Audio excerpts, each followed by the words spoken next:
各位同學，大家好啊！今日嘅主角就係彈足機啦。今日我哋唔講沉悶嘅理論，同大家玩個小遊戲。到底係咩遊戲呢？玩完你哋就知啦。先講彈足機係咩？彈足機就係我哋做每一件事，比如開冷氣、飲瓶裝水、塞外賣，產生嘅碳污染，主要係易引發碳呢種溫室氣體。大家估下，你每日起身之後，第一件一彈足機嘅事係咩啊？係喎，答案要好多㗎，比如開電燈、煮早餐，甚至俾手機充電，都有彈足機嘅。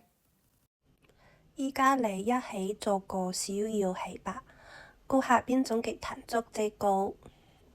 第一題，搭飛機同搭巴士，邊樣彈足機高啲呢？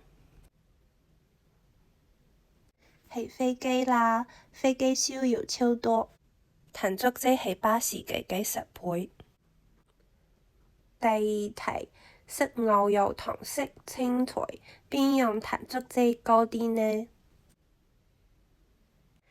係第一個啦，飲牛會排超多溫室氣體，食一蚊牛扒嘅彈足機等於食幾斤青菜。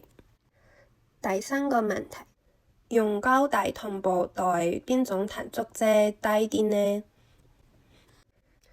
梗係布袋啦，製作膠帶會排好多碳，布袋可以循環用，彈足機低好多。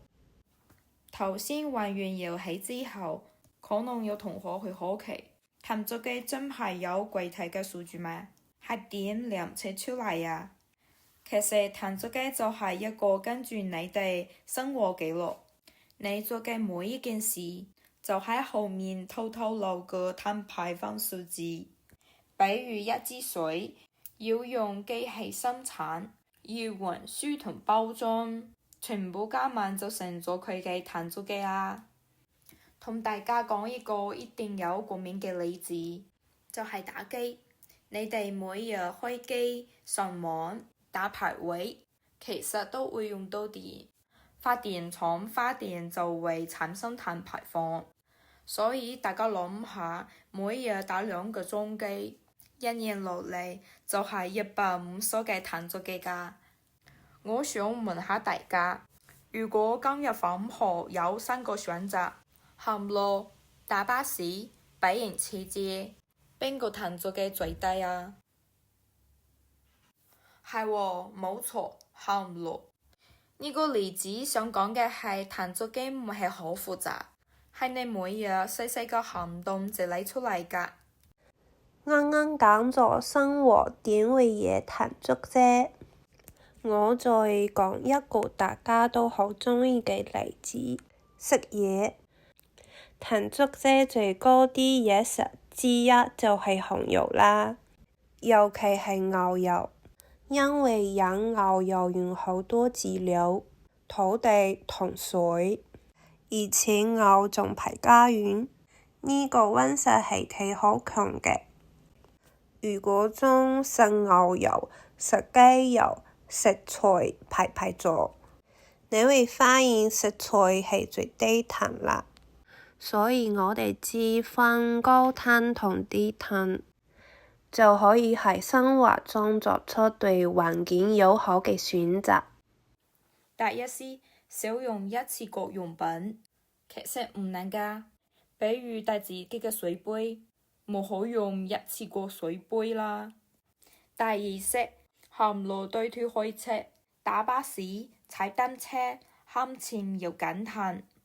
第三式，食多啲菜，少食紅油，本地菜唔食滾亂運，彈足機低好多㗎。